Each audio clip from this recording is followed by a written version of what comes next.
बिस्मिल्लाहिर्रहमानिर्रहीम अस्सलाम वालेकुम। साइंस ऑफ ग्लोबल चैलेंजेस के साथ आपकी खिदमत में हाजिर हैं। इससे पहले के लेक्चर्स के अंदर हम लोगों ने कोशिश की है कि काफ़ी सारे जो इम्पोर्टेंट क्वेश्चंस हैं या एग्ज़ाम ओरिएंटेड क्वेश्चंस हैं उनको हम कवर करें टेक्स्ट बुक के अकॉर्डिंगली। टेक्स्ट बुक के अकॉर्डिंग्स में ये वाला जो टॉपिक है हमारे पास ये अहमियत का हामिल है जी। इससे पहले लेक्चर के अंदर हमने कोशिश की है कि हम कम्प्लीटली इस चीज़ को एलेबरेट कर सकें। यहाँ पर हमारे पास एक और टॉपिक जो है वो है रिन्यूएबल एनर्जी और उसकी टाइप्स। इससे पहले हम एनर्जी क्राइसिस के अंदर हल्का फुल्का इसके बारे में बढ़ चुके हैं, लेकिन यहाँ पर ये डिटेल डिस्क्रिप्शन में आएगा जिसमें तमाम चीज़ें, तमाम एस्पेक्ट्स जो हैं उनको हम कवर करने की कोशिश करेंगे। अपना टॉपिक शुरू करते हैं। The renewable energy sources have been important for human since the beginning of civilisation. इंसानी आबादी के जो है वो या इंसानी आबादकारी के आगाज़ से ही जो है वो रिन्यूएबल एनर्जी रिसोर्सेज इंसान के साथ वाबस्ता रहे हैं फॉर सेंचुरीज, सदियों तक, इन मैनी वेज, और कई तरीके से। Biomass have been use for heating, जैसे गोबर है या उपले वगैरह हैं वो बहुत देर से इस्तेमाल किए जाते थे। Cooking, steam raising and power generation, और जो है वो पावर जनरेशन तक के लिए। And hydro power and wind power जो है ये पावर जनरेशन के लिए for movement and later for electricity production. जो हाइड्रो पावर है बादबान वगैरह लगाकर जो है वो कश्तियाँ चलाई जाती थी, और इसके साथ साथ विंड एनर्जी जो है इसको बिजली पैदा करने के लिए इस्तेमाल किया जाता था। Renewable energy sources depend upon the energy flows through the earth ecosystem from the insulation of the suns and the geothermal energy of the earth. सूरज के जो है सूरज की रोशनी है उससे जो एनर्जी हासिल होती है उसके ज़रिए, और इसके साथ साथ ज़मीन की जो जियोथर्मल एनर्जी है, इस तमाम एनर्जीज को इस्तेमाल करना ही हमारा रिन्यूएबल एनर्जी कहलाता है। वन कैन डिस्टिंग्विश, हम इनको क्लासीफाई या कैटेगराइज कर सकते हैं in that case.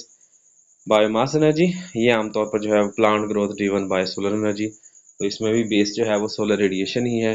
Next is the wind energy, moving air mass is driven by solar heat.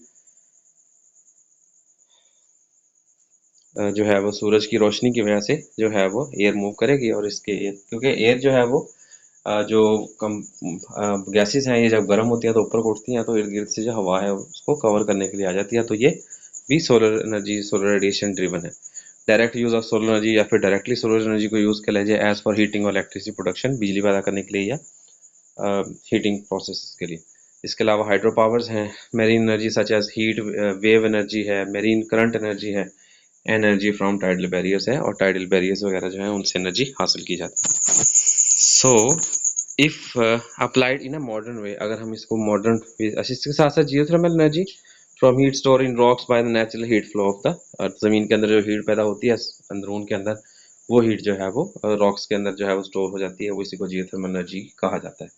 Modern way renewable energy sources और renewables are consider highly responsible to overall energy production, energy policy guidelines and environmental, social and economic goals. तो इन तमाम मकासद के लिए ये जो renewable energy है और रिन्यूएबल एनर्जी टेक्नोलॉजीज हैं इनका बड़ी अहमियत है। Diversifying energy carriers for the production of heat, fuels and electricity, इसके जरिए जो है वो हम क्या कर सकते हैं, जो एनर्जी कैरियर्स हैं, स्टोरेज कंपाउंड्स हैं, स्टोरेज मॉलिक्यूल्स हैं, उनको मजीद बेहतर कर सकते हैं। Improving access to clean energy sources, और लोग जो हैं उनको ज़्यादा बेहतर एनर्जी जो है या clean energy without carbon CO2 emissions जो हैं उनकी एनर्जी हम उनको फ्राहम कर सकते हैं। Balance the use of fossil fuels and saving them for other applications and for future generations. तो जो फॉसिल फ्यूल है उनके यूजेज को बिल्कुल ही ज़ीरो कर देने पर, और फ्यूचर जनरेशंस के या दूसरे मकासद के लिए इस्तेमाल करने के लिए, और फ्यूचर जनरेशंस के लिए सेव करने के लिए इसको इस्तेमाल कर सकते हैं।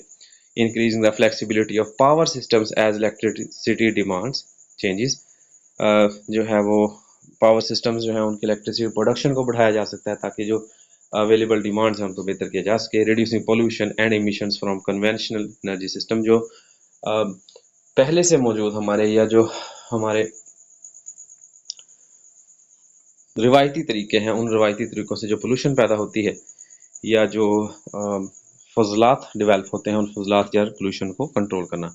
Reducing dependency and minimising spending on imported fuels, अब तेल जो है वो एक मुल्क से निकल रहा है और उसको पूरी दुनिया में ट्रांसपोर्ट किया जा रहा है, पूरी दुनिया के अंदर उसकी सर्कुलेशन है, तो ये मामला जो है उससे भी हम जो है वो सेल्फ डिपेंडेंसी हो जाएगी। Furthermore, many renewable technologies are suited to small off-grid applications. कुछ ऐसे renewable energy sources हैं जो छोटे इस्तेमाल के लिए लो बजट या ऑफ ग्रिड जो है यूजेज करते हैं, जैसे सोलर प्लेट है, उसमें डिपेंडेंसी आपको जो है वो इंडिपेंडेंस फ्राहम करते हैं। Good for rural remote areas, ये ऐसे इलाकों के अंदर ज़्यादा बैटरी इस्तेमाल होती हैं जो बहुत दूर अफ्तादा हों शहर, यानी कि शहर के करीब होना भी इसके लिए ज़रूरी नहीं है।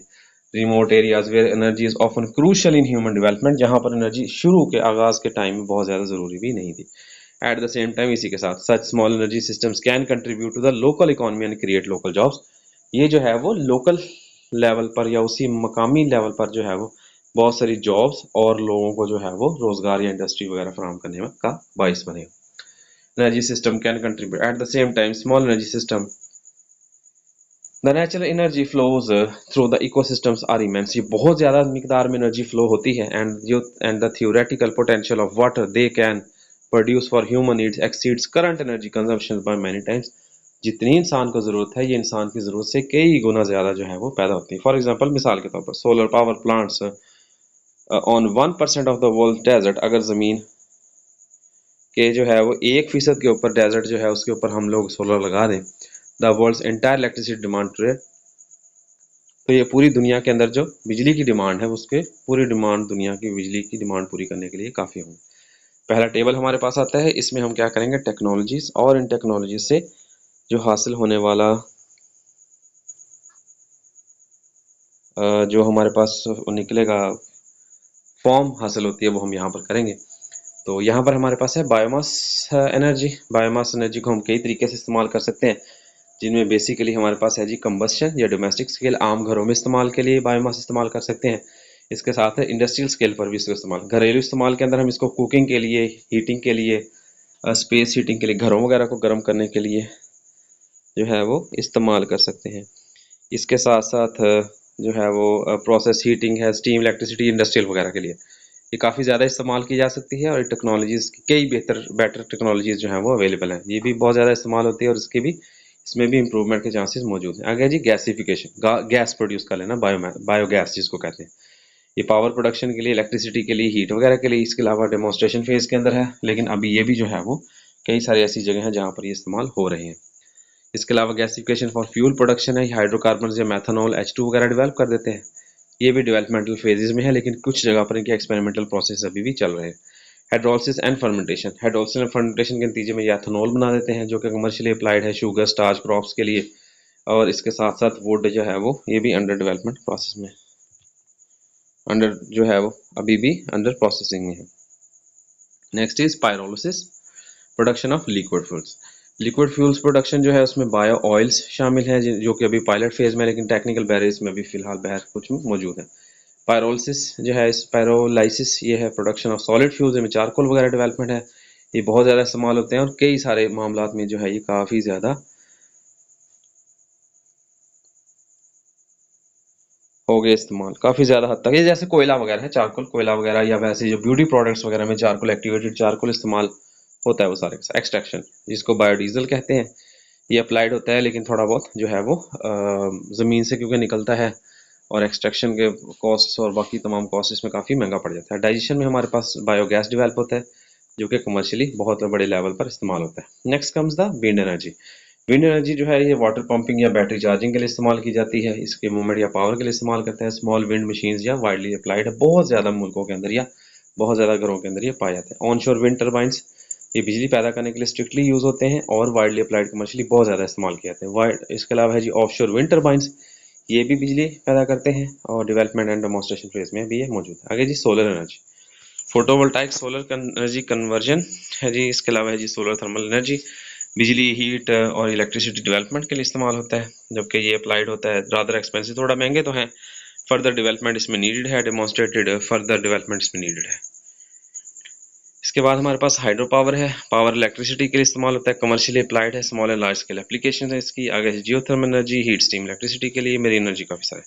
यहाँ पर हम देखते हैं कि ये शायद हमें थोड़ा बहुत जो है वो कराएंगे। अब यहाँ पर हम इंट्रोडक्शन लेंगे बायोमास प्रोडक्शन के लिए, land use requirements for energy production. अब लैंड किस तरीके से इस्तेमाल की जाती है, biomass production requires land, biomass की प्रोडक्शन के लिए लैंड रिक्वायर्ड होती है।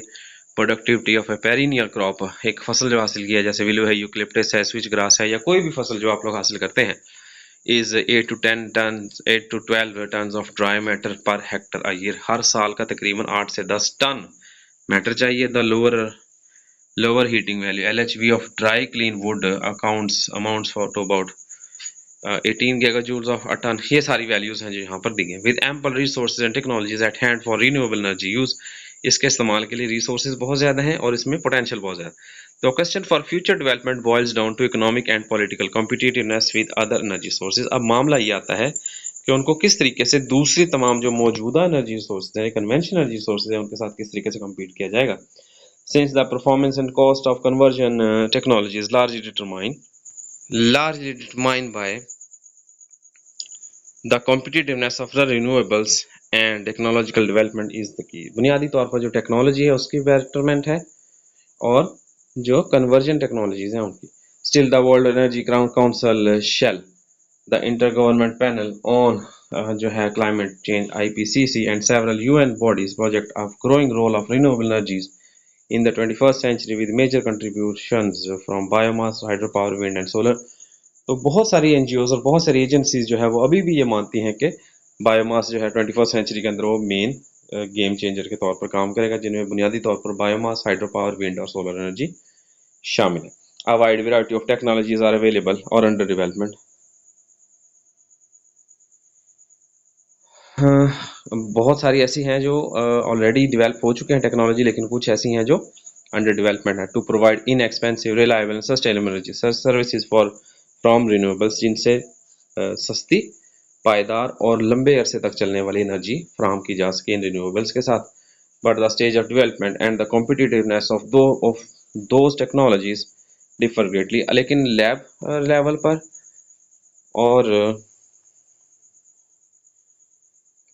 पर और जो ग्राउंड रियलिटीज़ हैं उनमें थोड़ा बहुत बहरहाल डिफरेंस मौजूद होता है। Moreover performance and competitiveness are determined by the local conditions. आमतौर पर इनको जो है वो डिटरमाइन किया जाता है लोकल कंडीशंस। अच्छा, लोकल कंडीशंस को समझने में बिल्कुल इसी तरीके से है जैसे थ्योरेटिकली ईवीज जो है वो परफेक्ट फिट है इस इलाके के अंदर, लेकिन ऐसा एक्चुअली नहीं भी होता, क्योंकि बहुत सारे ऐसे इलाके हैं जहाँ पर रोड्स प्रॉपर नहीं है, इंफ्रास्ट्रक्चर प्रॉपर नहीं है, या वहाँ पर जो है इलेक्ट्रिसिटी इश्यूज होते हैं, तो वहाँ पर ईवीज जो हैं वो प्रॉपरली काम नहीं कर पाती हैं। तो ये बहुत सारे ऐसे इश्यूज हैं जो रिन्यूएबल्स की जो क्रेडिबिलिटी है उसको चैलेंज कर देते हैं। All renewable energy sources can be converted to electricity. तमाम एनर्जी सोर्सेज से जो एक मेन मोटिव है वो इलेक्ट्रिसिटी डेवलप की जा सकती है। Since some major renewable energy sources are intermittent, कुछ ऐसे जो हैं वो लगातार आ रहे होते हैं, जिनमें विंड है या सोलर है। Fitting such supplies into a grid creates challenges. अब इन्हीं जो सप्लाई से आने वाली, पैदा होने वाली बिजली है, इस बिजली को अगर हम कनेक्ट कर दें ग्रिड के साथ, तो ये चैलेंजेस बन रहे हैं, और ये नेट मीटरिंग चैलेंज पाकिस्तान भी इसको बहरहाल फेस कर रहा है। This is less of a problem for biomass. आमतौर पर बायोमास, हाइड्रो पावर और जियोथर्मल के लिए ये वाले मामला जो हैं वो आमतौर पर नहीं होते। Only a few of them produce liquid and gaseous fuel as well as heat directly. बहुत ही कम इनमें से ऐसे होते हैं जो फ्यूल या हीट जो है वो डायरेक्टली पैदा करते हैं। इलेक्ट्रिसिटी जो है उसके चांसेस बहुत कम। यहाँ पर एक और टेबल है, इस टेबल के साथ जो है वो प्रोजेक्ट, पायलट प्रोजेक्ट्स और उनसे हासिल वाले डेवलपमेंट जो है उसको दिखाया गया। हम फिलहाल इसको नहीं करेंगे, हम वापस आएंगे अपने पॉइंट के ऊपर। Biomass energy. Biomass is rather simple term for all organic materials that stems from plants. आमतौर पर जितना भी प्लांट से मटेरियल हासिल होता है, जनरली उसको हम लोग बायोमास ही कहते हैं। इन जनरल कंसिडरेशंस, सीधा सीधा हम उसको बायोमास ही कंसीडर करेंगे, बायोमास ही कहेंगे। इंक्लूडिंग अल्जी, जिनमें अल्जी भी शामिल होते हैं। ट्रीज एंड क्रॉप्स, ट्रीज और क्रॉप्स भी इसी में इंक्लूडेड होते हैं। And next comes the biomass sources are therefore diverse. आमतौर पर बायोमास जो है वो कई सारे सोर्सेज पर डिपेंड करता है या मुश्तमिल होता है, इंक्लूडिंग ऑर्गेनिक वेस्ट स्ट्रीम्स हैं। वेस्ट जो है ऑर्गेनिक के गोबर वगैरह जैसे होता है वो भी हो सकते हैं। इसके साथ साथ एग्रीकल्चर एंड फॉरेस्ट्री रेजिड्यूज, जंगलात और जो एग्रीकल्चरल वेस्ट होता है, as well as crop grown to produce heat. आमतौर पर वो क्रॉप्स की बाकियात जो हीट पैदा करने के लिए, फ्यूल या बिजली पैदा करने के लिए इस्तेमाल होते हैं। Biomass contribute significant to the world's energy supply. दुनिया की जो एनर्जी सप्लाई इसमें बायोमास बहुत बड़ा किरदार अदा करता है। Probably accounting for 45 plus minus 10 exajoules a year. हर साल का तकरीबन इतनी वाली जो है वो एनर्जी पैदा करती है। 9 to 13% of the world's energy supply. दुनिया की टोटल एनर्जी सप्लाई का 9 से 13%। ये वैल्यू जो है इस पेपर के अंदर है। It's largest contribution to energy consumption, आमतौर पर एनर्जी कंजम्पशन सबसे बड़ा जो है कंट्रीब्यूटर है, on average between a third and a fifth is found in developing countries. ज्यादातर जो है वो डेवलपिंग कंट्रीज में इनका पाया जाता है। Compare that with 3% industrialised countries, थोड़े से जो है वो इंडस्ट्रियलाइज्ड कंट्रीज में भी पाए जाते हैं। Dominating the traditional use of biomass particularly in developing countries, आमतौर पर सबसे ज्यादा जो डेवलपिंग कंट्रीज में इस्तेमाल होता है इस फायरवुड फॉर कुकिंग, ये लकड़ी होती है जो जलाने के लिए या हीट वगैरह पैदा करने के लिए इस्तेमाल होती है। Some traditional use is not sustainable because it may deprive local soils of needed nutrients, आमतौर पर जो है वो न्यूट्रिएंट्स जो है उनको लॉस करवा देती हैं अगर हम उनको इस्तेमाल करें तो। Cause indoor and outdoor air pollution, जाहिर सी बात है जो ये धुआं वगैरह होता है ये आउटडोर एंड इंडोर पोल्यूशन पैदा कर सकता है and results in poor health, जिसकी वजह से हेल्थ बर्बाद हो सकती है। It may also contribute to green house gas emissions and effect ecosystem, ये ग्रीन हाउस गैस इमिशंस और इकोसिस्टम जो है उनको इफेक्ट कर सकता है। The modern use of biomass to produce electricity, steam and biofuel is estimated at 7 exajoule a year, ये तकरीबन 7 एक्साजूल पर साल जो है वो पैदा कर सकते हैं।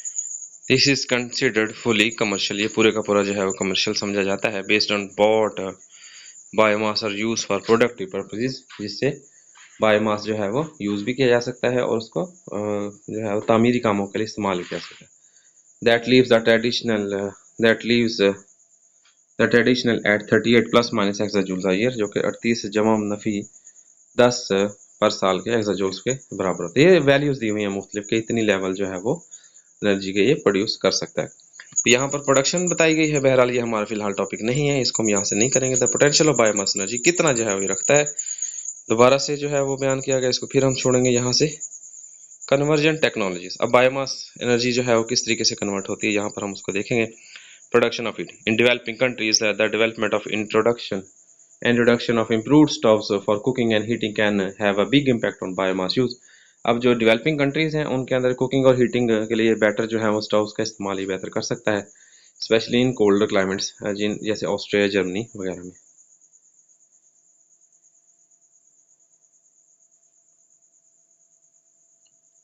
वाइड स्प्रेड यूज होते हैं। Domestic biomass fired heating systems और वाइड स्प्रेड बहुत इस्तेमाल होते हैं। Improved heating systems are automatic, आमतौर पर ऑटोमेटिक होते हैं। Have catalytic gas cleaning, automatically वो गैस को क्लियर करेंगे, और स्टैंडर्ड फ्यूल जो है उसको इस्तेमाल करेंगे। Production of electricity. Some of the main use of thermochemical biomass energy conversion routes to electricity and combined heat and production, CHP इसको कहते हैं, presented combustion of biomass to produce electricity is applied commercially in many regions, बहुत से regions के अंदर इसको इस्तेमाल किया जाता है ताकि बिजली पैदा की जा सके। with a total installed capacity estimated at 40 gigawatts of electricity, तकरीबन 40 जो है ये गीगावाट्स इलेक्ट्रिसिटी पैदा, इतना इनके अंदर जो है ability. The application of fluid bed combustion and advance gas cleaning allows for efficient use of electricity, ये better use of electricity production के लिए भी इस्तेमाल कर सकता है। At a scale of 20 to 100 megawatts of electricity, तकरीबन 20 से 100 megawatt electricity. Electrical efficiencies of 20 to 40% are possible, 20 से 40% जो है वो पॉसिबल इनकी की जा सकती है। और इसके साथ साथ फिर हम चलेंगे आगे। नेक्स्ट है जी हमारे पास, इसके साथ होगा गैसिफिकेशन। गैसिफिकेशन कहते हैं conversion of biomass into gas. Gasification technologies can convert biomass into fuel gas, ये फ्यूल गैस में कन्वर्ट कर देते हैं, बायोमास के अंदर कन्वर्ट कर देते हैं, बायोगैस के अंदर कन्वर्ट कर देते हैं। क्लीन बिफोर इट कंबशन इन, इसको इस्तेमाल करने से पहले इसको एक बार क्लीन कर लिया जाता है। अ गैस टरबाइन, किसी एक जो है वो इंस्ट्रूमेंट के जरिए, जिसको गैस टरबाइन कहते हैं। बायोमास इंटीग्रेटेड गैसिफिकेशन या कंबाइंड साइकिल, बिग सीसी इसको कहते हैं, systems combine flexible fuel characteristics and high electricity efficiency, जिसकी वजह से बिजली की प्रोडक्शन जो है वो बहरहाल काफी हद तक बढ़ जाती है in that systems. Conversion efficiency of 40% तक भी पॉसिबल हो सकती है। डेमोस्ट्रेशन प्रोडक्ट्स जो हैं वो अंडर वेरियस वेज में मौजूद होते हैं, ये फिर दोबारा से जो है वो दिखाया गया है। इससे चलेंगे आगे हम लोग। आगे हमारे पास है जी the small gasification. Small gasification या fix bed gasifier couple to diesel और gasoline engine, specially systems of standard,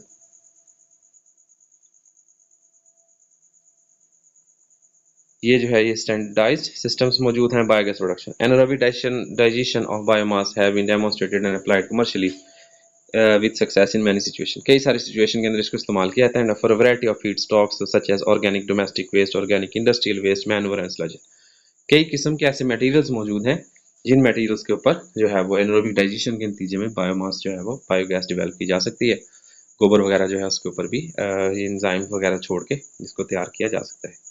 animals other waste for cooking, lightning and power generation, कई सारे जो है वो काम वार्मिंग के लिए इसको इस्तेमाल किया जा सकता है। इसके अलावा digestion has a low overall electric conversion efficiency. Digestion ये जो है उससे हम तैयार करते हैं ना गैस की डेवलपमेंट, इसकी जो एफिशिएंसी है बहरहाल वो कम होती है 10 to 15% जो है वो फीड स्टॉक के ऊपर, and is particularly suited for wait biomass materials. आमतौर पर बायोमास मटेरियल जो वेट होते हैं उनके लिए। Landfills contribute to atmospheric methane emissions in many situations. The collection of landfill gases and conversion to electricity using gas engine is profitable. इससे फायदा भी हासिल किया जा सकता है।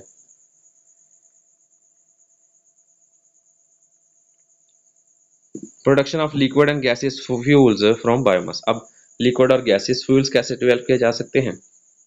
Eight temperatures around 500 degrees, 500 degree temperature पर ऑक्सीजन के बगैर pyrolysis converts biomass to liquid. ये लिक्विड में बायो ऑयल के अंदर तब्दील कर देते हैं या सॉलिड के अंदर, जैसे चारकोल वगैरह के अंदर। With flash pyrolysis techniques, fast pyrolysis, the liquid fraction can be up to 70% of the thermal biomass input। 70% efficient हो सकता है, जबकि बायो ऑयल कंटेन्स अबाउट 40%। जो लिक्विड फ्रैक्शन है वो 70% है, जबकि बायो ऑयल में 40% बाय वेट होता है oxygen, and is corrosive acidic से एसिडिक होता है बहरा। The oil can be upgraded to reduce the oxygen content. Oil को जो है वो प्योरीफाई करके या अपग्रेड करके ऑक्सीजन कंटेंट कम किया जा सकता है, but that has economic energy penalties. लेकिन उसके ज़ाहिर नुकसान भी हमें होंगे। pyrolysis upgrade technologies are still largely in the pilot phase. अभी तक इनके बारे में जो है वो बहरहाल नहीं है। आगे है जी, हम लोग अभी उनको जो है नहीं कर पा रहे। Hydrothermal upgrading HTU originally developed by Shell converts biomass at a high pressure and a moderate temperature in water to बायोक्रूड। ये जो है वो पानी के अंदर उसको छोड़ के बायोक्रूड कर देते हैं। बायोक्रूड कंटेन्स फार लेस ऑक्सीजन, इसमें ऑक्सीजन बहुत कम होती है। प्रोड्यूस्ड थ्रू पायरोलिसिस, पायरोलिसिस के जरिए डेवलप की जाती है। But the process is still in a pre pilot stage, अभी भी ये प्री पायलट फेज के अंदर है। Next is ethanol. Production of ethanol by fermenting sugars is a classical conversion route for sugar cane, maize and corn on a large scale. बड़े पैमाने के ऊपर, specially in Brazil, France and United States. ममालिक जैसे Brazil, France और United States. Zimbabwe also has a considerably fuel ethanol program using sugar cane। अब sugar cane जो है उसको इस्तेमाल करते हुए ब्राज़ील ने भी जो है वो ये इसने जिम्बाब्वे ने जो है वो भी स्टार्ट किया। ये US and European programmes convert surplus food crops to a useful product. जितनी भी एक्स्ट्रा फूड क्रॉप्सिंग होती हैं या फूड के वेस्टेज होते हैं उनको ये इस्तेमाल कर लेते हैं प्रोडक्ट बनाने के लिए। बट एथेनॉल प्रोडक्शन फ्रॉम मेज and corn is far more being competitive with gasoline and diesel. जो कि बाकी तमाम चीज़ों की निस्बत जो एथेनॉल होता है ये ज़्यादा कॉम्पिटिटिव होता है या ज़्यादा बेटर रिप्लेसमेंट होता है एज कम्पेयर टू गैसोलीन और diesel. Nor is the overall energy balance of such system very favourable. और इसका सिस्टम जो है वो भी ज़्यादा फेवरेबल होता है। एन एक्सेप्शन इज, एक उसमें जो है वो है exception, Brazil pro alcohol programme due to the high productivity of sugarcane, क्योंकि शुगर केन बहुत ज़्यादा वहाँ डेवलप हो गया था।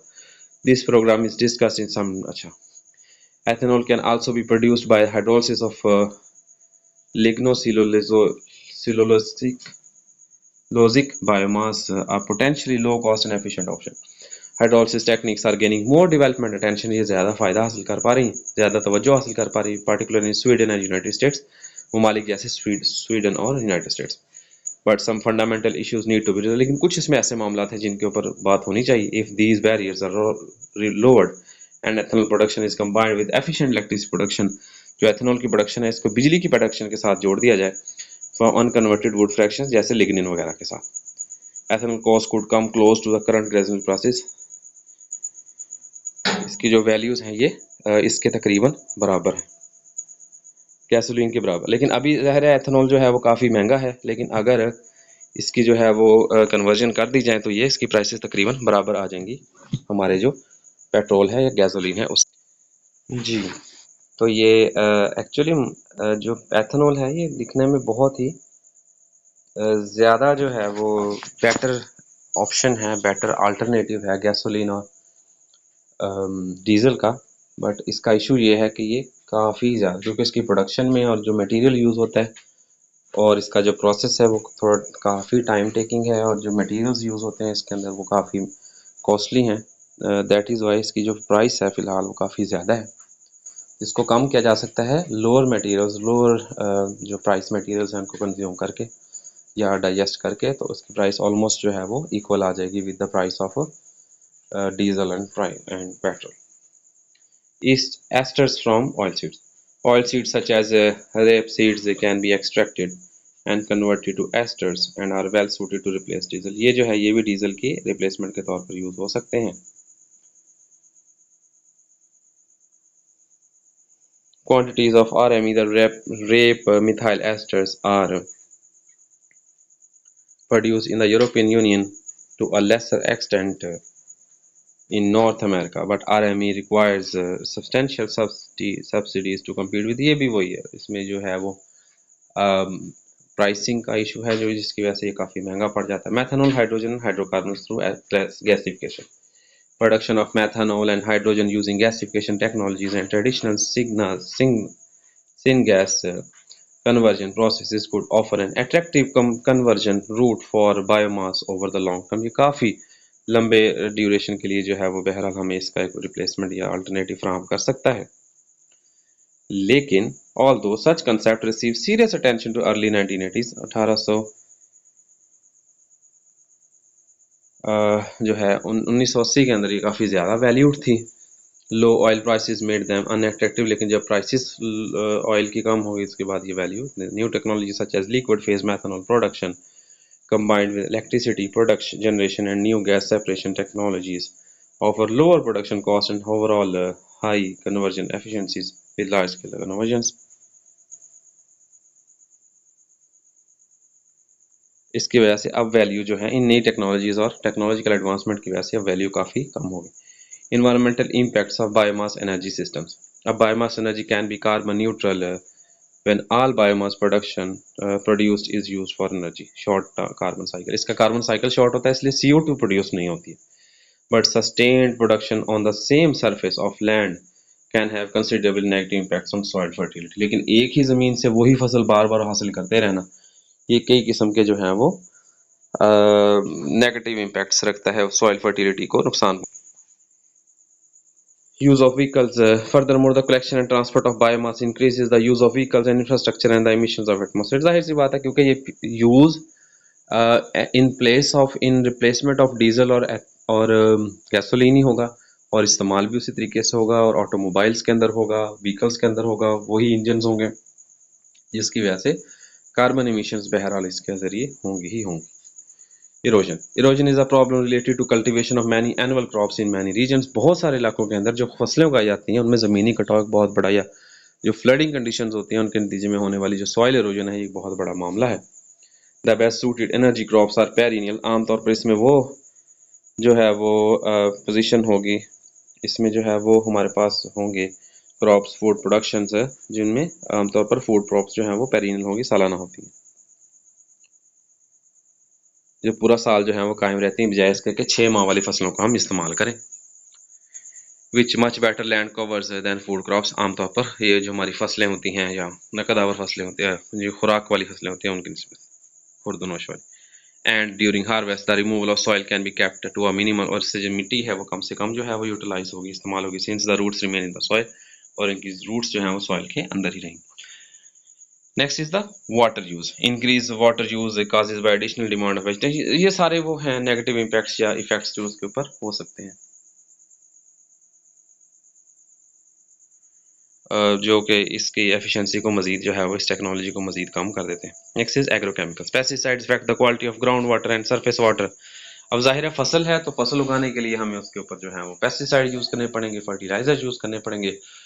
पेस्टिसाइड्स जो हैं वो सॉइल फर्टिलिटी को और केमिकल कंपोजिशन को, ग्राउंड वाटर को भी तबाह करेंगे। ये सारे मामले बहरहाल उसके साथ जुड़े हुए हैं जिनको हम इग्नोर नहीं कर सकते।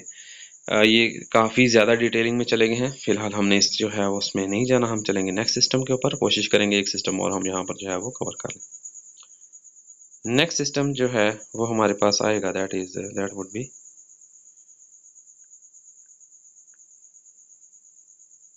Wind energy. Wind energy is common with other renewable sources, is broadly available but diffuse. जो विंड एनर्जी है ये जो है ये बहुत ज़्यादा मिकदार में हवा में मौजूद है, लेकिन ये डिस्पर्स मतलब हमारे अवेलेबल है एटमॉस्फेरिक फॉर्म के अंदर, लेकिन बहुत डिस्पर्स है, फैली हुई है। The global wind resource has been describe, ये बयान किया गया है 5वें चैप्टर में। Wind energy was widely used as a source of power before the industrial revolution, बादबान को या हवा को पहले भी इस्तेमाल बहरहाल किया जाता था, but later displace bye fossil fuel use because of the difference in cost and reliability. जो फॉसिल फ्यूल है उनके इस्तेमाल जो हैं वो ज़्यादा बहरहाल बेहतर थे बाकियों की निस्बत। The oil crisis in the 1970 however, लेकिन 1970 के जो ऑयल क्राइसिस थे however triggered renewed interest in wind energy technologies for grid connected electricity production. वो बाद के जो 1970 के जो ऑयल क्राइसिस थे उनके बाद मामला जो है वो काफ़ी हद तक। In recent decades enormous progress has been made in the development of wind turbines, बहुत हद तक जो है वो विंड जो है टर्बाइंस की डेवलपमेंट में कोशिश की गई इलेक्ट्रिक प्रोडक्शन के लिए। Around 1980s the first modern grid connected wind turbine was installed. 1980 के अंदर पहली विंड टर्बाइन बना ली गई।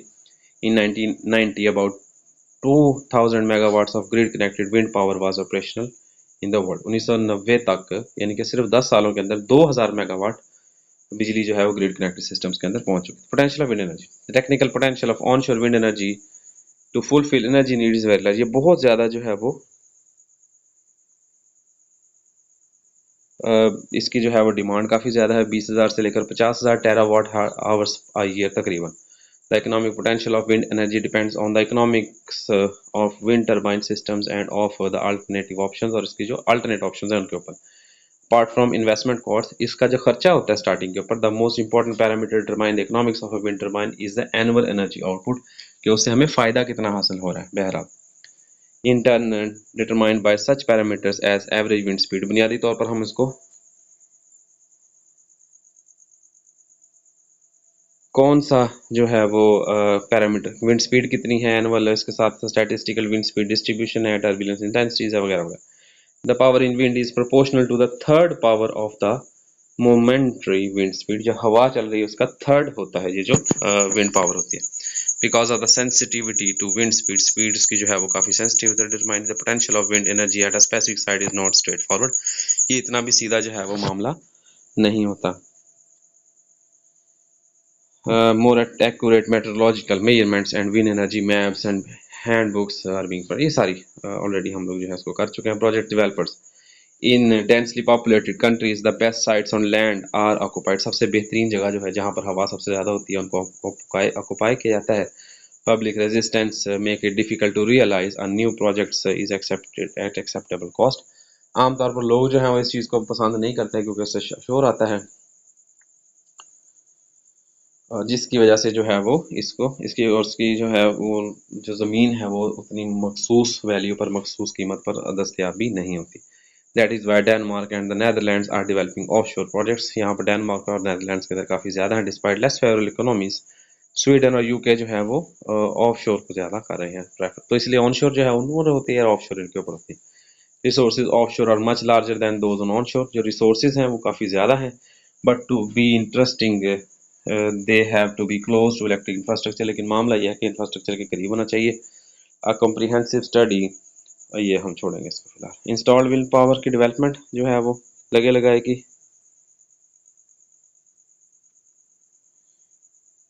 About 7400 megawatts in 1998 close to 10,000 megawatt. ये सारी जो है उसकी वैल्यूज़ बताई गई हैं। फिलहाल हम उन वैल्यूज़ को नहीं करेंगे, ये मुख्तलिफ कंट्रीज़ के अंदर जो इससे हासिल होने वाला मामला है उसको बयान किया गया है।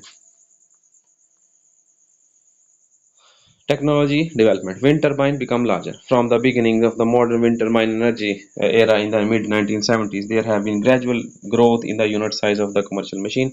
पहले जो है विंड टर्बाइन छोटी छोटी होती थी, लेकिन अब जो है वो बड़े साइज की मशीनें जो हैं वो आ चुकी हैं। In the mid of the 1970s, the typical size of a wind turbine was 30 kilowatts of generating capacity. 1970 वाली जो है उनके अंदर 30 kilowatts की एनर्जी कैपेसिटी थी, with the rotor diameter of 10 metre, 10 metre का राउटर लगा होता था, यानी कि वो जो फैन वो दरमियान में शाफ्ट लगी होती थी वो 10 मीटर की थी। The largest unit installed in 1998 had capacities of 1650 kilowatts with rotor diameter 60. इसका जो rotor होता है उसका diameter 66 मीटर होता है. By 1999, 460 units of with a generating capacity of 1 megawatt or more were installed worldwide. पूरी दुनिया में ये लगा दिए गए. Turbines with an installed power of 2 megawatts, 70 meter diameter are being introduced in the market. ये भी मार्केट में दस्तयाब है. Market demands drive the trends towards larger machines.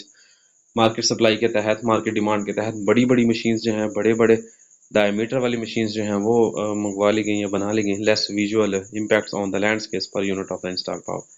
An expectation that offshore potential will soon be develop. और ये expectation है कि offshore जो है वो ज़्यादा डेवलप हो जाएगा. Wind turbines become more controllable and grid compatible. जैसे जैसे वक्त गुजरा है टेक्नोलॉजी की, वैसे ये ज़्यादा बेनिफिशियल और ज़्यादा जो है वो कंफर्ट लेवल पर हो रही हैं. The output of stall regulated wind turbine is hardly controllable. जो stall या वो जो टावर होती है उसके ऊपर जो मौजूद होती है उसको आमतौर पर कंट्रोल नहीं किया जा सकता. Apart from switching the machine on and off, तो हमारे पास मजबूरी सिर्फ एक ही होती है कि हम मशीन को ऑन या ऑफ कर दें. Output varies with the wind speed until reaching the rated wind speed value. जो आउटपुट हमारे पास हासिल हो रही है वो भी फ्लक्चुएट करती है, वो सेम नहीं रहती है, वो बदलती रहती है. As the application of the aerodynamic stall phenomena to structural compliant machine gets more difficult with bigger turbines. जितनी टर्बाइन बड़ी होती जाएगी उसके जो टर्बुलेंस इफेक्ट्स हैं वो उतने ही चेंज होते चले जाएंगे. Modern electronic components have enabled designers to control output. अब मजीद जो रेगुलेटर्स या इन्वर्टर्स आ चुके हैं, कंट्रोलर्स आ चुके हैं जिनकी मदद से आउटपुट को रेगुलेट किया जा सकता है within the operational envelope of wind speed and produce excellent power quality. इसका पावर क्वालिटी बेटर की जा सकती है. These developments make wind turbines more suitable for integration with the electricity infrastructure and ultimately for higher penetration. इसके जरिए जो है वो जो मौजूदा इलेक्ट्रिसिटी का इंफ्रास्ट्रक्चर है उसके साथ इसके कनेक्शन को ज़्यादा बेहतर तरीके से दिखाया जा सकता है. These development make wind turbines more sustainable for integration. ये अब ज़्यादा बेहतर तरीके से कनेक्ट हो सकते हैं. Wind turbines will have fewer components. इनके हिस्से आमतौर पर थोड़े होते चले जा रहे हैं. For lower cost, तादा सस्ते करने के लिए and greater reliability maintenance, designer now seek technology with fewer component. जिसके हिस्से कम से कम हो, सच एज डायरेक्टली ड्रिवन, जो डायरेक्टली कनेक्ट हो बगैर किसी भी इंफ्रास्ट्रक्चर के. Slow learning generators with passive yaw and passive blade pitch control. Special offshore designer on the drawing board. आमतौर पर जो है वो कई ऐसे डिजाइन डेवलप किए जा रहे हैं जिनके मजीद बेहतर होने के chances. Time to market is becoming shorter than project preparation time. जो मार्केट साइज है या मार्केट अवेलेबिलिटी है वो टाइम कम से कम होता जा रहा है, जबकि